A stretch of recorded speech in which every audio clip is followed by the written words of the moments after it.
warahmatullahi wabarakatuh. Halo Sobat Cakasana, kembali lagi di Warta Cakasana, berbagi fakta dan cerita kebajikan. Halo semuanya, perkenalkan saya Aira Yukino Sofyan yang akan menemani kalian di segmen pada hari ini. Oke, sebelumnya kita ada tamu yang spesial dari kakak-kakak ITS ya. Oke, mungkin boleh diperkenalkan dirinya Kak? Oke, halo, perkenalkan nama aku Syawal dari program studi D4 Teknologi Rekayasa Otomasi, Departemen Teknik Elektrootomasi, Fakultas Vokasi ITS.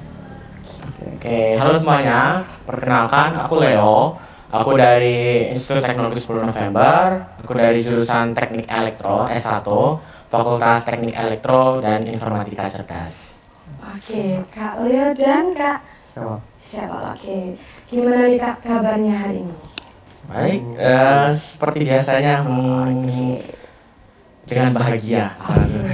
Selamat datang ya Kak di SMA Negeri 1 Kak. Nah, gimana nih Kak kesan-kesannya selama 2 hari di SMA Negeri 1 Kak ini? Wah, kesan-kesannya ngikutin program kerjasama sama SMA 1 Pagat. Senang banget bisa berkunjung ya ke SMA 1 Pagat dari Surabaya, kan selama ini di kampus terus panas di Surabaya. Di sini enak, di sini kaget, adem ya. Adem banget gitu. Ya, terus juga ya seru. Teman-teman SMA 1 Pagat semangat semua belajarnya. Mau tanya banyak yang penasaran gitu. Jadi senang kami. Kaget banget mereka ternyata se-excited ini untuk ngikutin acara-acara dari hari pertama, hari kedua. Yang awalnya aku mikir kayak, aduh anak SMA gini gimana nih? Aku cari tahu bagaimana caranya supaya deket. Habis itu aku ngelihat dari mereka, oh ternyata mereka sangat excited banget. Mereka pengen banget tadi yang disebut sama Jawel juga kalau misalnya mereka itu aktif, berinteraktif gitu. Jadi menimbulkan kesan aku seneng lah di sini. Gitu. Oke, berarti teman-teman ini excited banget ya sama program yang baru ini. Iya, excited banget mereka belajar robotik. Gitu. Oke, kakaknya kan kuliah di TS nih. Tadi boleh tahu nggak jurusannya apa? Oh iya, ya tadi kalau aku dari program studi Teknologi Rekayasa Otomasi, D4 Teknologi Rekayasa Otomasi, Departemen Teknik Elektrootomasi, Fakultas Vokasi. Kalau aku tadi S1 jurusan Teknik Elektro, Fakultas Teknik Elektro dan Informatika Cerdas. Teknik Elektro. Oke. Nah, mau tanya ya Kak, kuliah di ITS itu susah atau enggak? Kan katanya kalau di TikTok gitu ya, ITS itu singkatannya dari Isotul Sangar gitu. Gimana nih? Waduh, ini jawaban yang pertanyaan yang cukup banyak dan cukup berat juga dijawab sesuai dengan istilahnya tadi Isotul Sangar. Ya sebenarnya Isotul Sangar tergantung sih. Kalau misalnya turu ketiduran berarti udah sangar gitu. Itu maksudnya Isotul Sangar ya, berarti ketiduran sangar berarti. Ya, gitu. Ya, kalau dibilang susah apa enggak, ya gimana ya? Karena kan kalau susah ya Relatif lah, nggak semuanya itu susah ada senengnya, tapi kebanyakan senengnya sih. Ya karena kalau ketemu susah kan jadi kita tahu nih, wah berarti kita harus lebih giat lagi, harus berkembang lagi gitu. Senengnya sih gitu. Jadi kalau ditanya susah apa enggak, ya apa ya? Seneng aja. Seneng aja ngikutin, apalagi kalau ada nemu hal baru gitu kan. Kita nggak selalu di hal yang itu terus. Jadi kayak misalnya kita ngelakuin kegiatan baru gitu, kayaknya kerasa susah, kalau misalnya udah bisa itu malah jadi gampang. Jadi malah muncul rasa senang di situ kayak gitu. Oke. Nah, kakaknya itu ikut robotik itu UKM atau komunitas nih di ITS sendiri? Oke, kalau misalnya robotik sendiri, kita itu dinaungi oleh UKM Robotika. Nah, namanya UKM ITS Robotika ITS. Nah, di dalam UKM tersebut terdapat tim riset. Nah, di dalamnya. Dan tim riset tersebut memiliki fokusannya sendiri. Jadi bisa dibilang kita itu dinaungi oleh satu UKM Robotika ITS, dan di bawahnya itu ada tim riset kayak gitu. Ada bagiannya sendiri gitu. Ada bagiannya sendiri. Iya, dinaungi UKM, terus setelah itu dibagi lagi nih fokusan risetnya di robot apa. Contohnya kayak ya aku sama Leo ini kan sama-sama UKM robotik, cuman timnya itu beda gitu. Oke, kalau misalnya dari aku sendiri, aku dari tim riset Ichiro. Ya. Ini tim riset untuk robot darat. Jadi di ITS sendiri banyak nih, ada robot darat, robot udara, sama robot berenang laut. Jadi emang terbagi-bagi iya banyak lagi. benar, lebih banyak lagi. Tapi tetap kita itu mungkin fokusan yang berbeda-beda sesuai yang tadi itu. Nah, mungkin aku lanjut dari Ichiro sendiri. Aku berfokus pada robot humanoid. Jadi robot yang kayak robot manusia gitu. Mungkin yang kemarin itu robot polisi. Nah, kayak gitu. Kemudian dia itu juga fokusannya untuk robot soccer. Jadi nanti robot yang bisa bermain bola tapi bentuknya kayak manusia gitu. Nah, itu Mas Syamal ini. Nah, kalau aku itu dari tim Rival ITS. Jadi Rival ITS itu fokusnya di tematik. Nah, tematik itu sebenarnya setiap tahun itu berubah lagi fokusnya. Jadi nggak fix satu fokusan, tapi setiap tahun itu ada temanya sendiri gitu. Nah, temanya sendiri itu sesuai sama urgensi nasional. Contohnya kayak tahun 2024, tim Rival itu buat robot pemilah sampah. Oh iya. Kayak gitu. Jadi itu full autonomous bisa memilah sampah. Itu diikut lomba KRTMI namanya, kontes robot tematik Indonesia. Oh, berarti juga ikut lomba juga bisa ya? Iya, ikut lomba. Jadi ya, Rival itu KRTMI juara 1 tahun 2024. Terus untuk sekarang ini Rival lagi fokus ngembangin robot eksplorasi antariksa rover gitu. Jadi untuk di Indonesia sendiri sebenarnya ada lombanya, dia itu namanya KRI, Kontes Robot Indonesia. Nah, di dalamnya pun juga ada terbagi-bagi. Tadi yang disebut Mas Syaul sendiri apa? KRTMI, robot tematik. Nah, kalau di Ciro sendiri ada KRSBIH, Kontes Robot Sepak Bola Indonesia Humanoid. Nah, juga ada KRAI yang kemarin juga itu Kontes Robot Abu Indonesia. Kemudian ada juga kontes robot terbang KRTI kemarin juga kayak gitu. Jadi emang di Indonesia juga ada sendiri lomba-lombanya sesuai bidangnya. Banyak. Kalau misalnya di luar negeri ya itu udah internasional, kayak kemarin di Ichiro dapat gold medal juga di Vira, ada 13 medali juga yang lainnya. Dia itu untuk robot kayak bisa dibilang olahraga, ada angkat beban, gitu, atletik gitu. Jadi banyak cabang-cabangnya juga gitu Vira. Berarti bisa berkembang sampai luar negeri juga ya? Bisa. Nasional.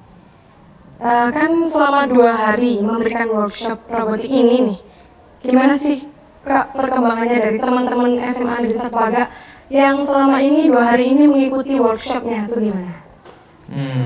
Perkembangannya.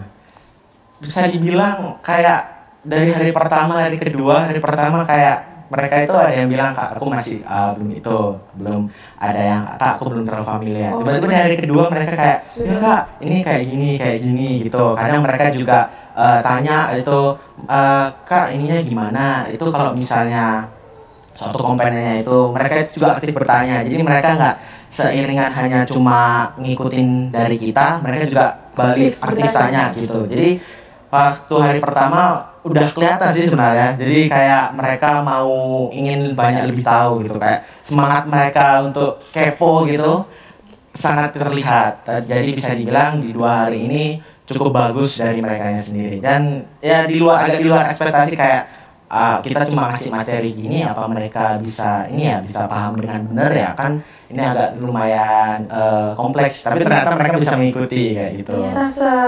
Ternyata itu ya, karena mungkin ada pertama kali ya Kak, jadi mungkin mereka semangat gitu.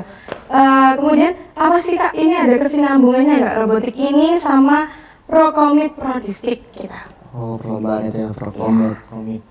Bisa dibilang selinear, karena emang kita berfokusan pada robot land follower transporter. Jadi kita juga memberikan workshop gimana sih suatu robot land follower transporter itu bekerja, bagaimana cara mengontrolnya, kalibrasinya. Kemudian kita juga memberikan insight-insight kayak misalnya troubleshooting, ataupun juga ada beberapa sensor gimana cara pembacaannya yang nantinya itu diolah menjadi apa gitu. Jadi bisa dibilang selinear dengan Prokomit. Komit ya. Iya. Jadi robotik ini ternyata juga ada kesinambungannya ya. Teknologi itu ternyata berkembang secara global dan luas gitu ya. Benar banget, kayak kita baru jujur aku kenal robotik itu lebih banyak waktu aku mulai kuliah. Jadi waktu aku SMA itu bisa dibilang kayak aku ngikut, oh ya kayaknya keren nih ini gitu. Terus tuh lama-kelamaan kok asik gitu, terus ngeliat loh kemarin perasaan trennya kayak gini, kok tiba-tiba trennya jadi lebih baru lagi, habis itu muncul lagi kayak AI gitu. Ini dikembangin ini kayaknya asik gitu. Itu kayak setiap saat itu ada perubahannya terus. Habis itu juga secara global juga lama-lama saingan tantangan globalnya itu lebih banyak. Kayak misalnya di dunia industri lah, kemudian di dunia edukasi, di dunia beberapa yang lainnya juga sangat dibutuhkan dari robotika sendiri itu.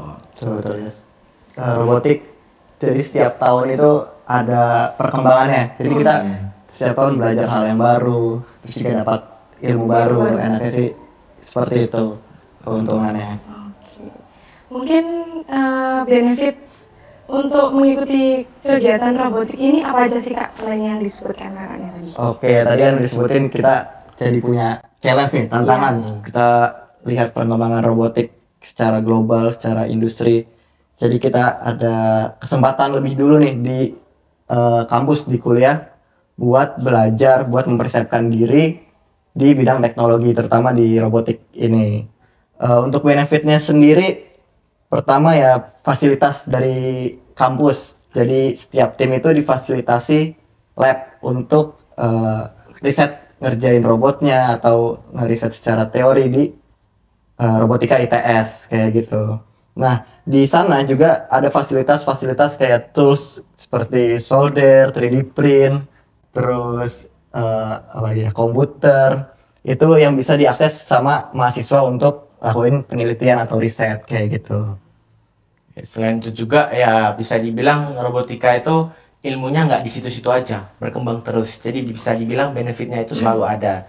Apalagi ya mungkin waktu awal-awal zaman corona itu kan kayak aktivitas itu dibatasi, daring semuanya, orang nggak boleh berdekatan. Mulai dari situ bisa dibilang banyak update perkembangan yang sangat pesat. Contohnya AI tadi itu sendiri, kita benefitnya juga kita bisa mempelajari hal-hal baru. Selain itu juga yang gampang-gampang juga kalau misalnya kita mengikuti robotika, kita bisa praktek terjun langsung, kayak misalnya pembuatan sistem IoT lah, ataupun yang barusan kita laksanakan tadi itu buatan line follower itu gimana, konfigurasi kalibrasinya kayak gimana. Bisa dibilang benefitnya itu sangat banyak gitu. Oke. Saya penasaran banget ya Kak. Mungkin kan ini teman-teman tuh kan modalnya masih sedikit nih. Untuk biar bisa merancang robotik itu gimana nih teman-teman SMA Negeri Sepagaknya? Gimana? Oke, ya tadi kan dibilang sama Mas Leo juga. Mas Leo pun baru kenal robotik waktu di kuliah ya. Iya. Saya juga kurang lebih kayak gitu, baru explore robotik itu banyaknya waktu di kuliah. Nah, buat teman-teman SMA ini sebenarnya SMA 1 Pagak punya privilege atau potensi yang bagus banget. Jadi sejak awal itu udah tahu nih harus belajar apa aja. Jadi kayak contohnya tadi ada beberapa kami bahas ya seperti kinematika, terus juga metode kontrol itu kan memerlukan dasar matematika, fisika yang buat fundamentalnya sudah banyak disiapkan. Juga yang saya tahu juga dari Prodistik sendiri juga udah beberapa kali juga kan di sini jadi memberikan pembelajaran, memberikan workshop. Jadi bisa dibilang dari SMA 1 Pagak ini sangat mensupport. Saya bisa melihat itu karena kayak dari awal mereka memanggil kayak Prodistik bekerja sama, kemudian mereka melakukan beberapa kegiatan yang emang sangat berketerkaitan dengan teknologi. Kalau nggak salah dengar ada digital apa gitu, digital talent apa gimana gitu ya dari SMA 1 Pagak yang emang teman-teman juga ceritain kalau banyak benefit yang didapatkan dari situ. Kayak mereka merancang sistem IoT, mereka ngebuat, aku kalau nggak salah dengar mereka pengen ngebuat itu PLTS yang untuk sistem monitoring, ataupun juga untuk yang sederhana seperti suhu ruangan ataupun juga rumah cerdas kayak gitu. Jadi dari aku sendiri, aku dengar-dengar emang dari SMA 1 Pagat juga udah memfasilitasi dari program robotika ini gitu. Dia modalnya sebetulnya udah ada kesempatannya ya. Benar. Jadi ya Sudah harusnya diberikan ruang untuk berkembang. Iya, Jalan lebih baik. Tuh. dikembangkan, berusaha lagi, ya, pertahankan juga gitu. disyukurinya dengan belajar yang benar-benar gitu ya. Iya. Ini bisa lihat juga nih produknya SMA 1 Pagat. Wah, ada prototype, ada apa namanya? Ya, robot pengelolaan sampah. Iya. Wah, anak SMA Sensor. udah bikin ini juga.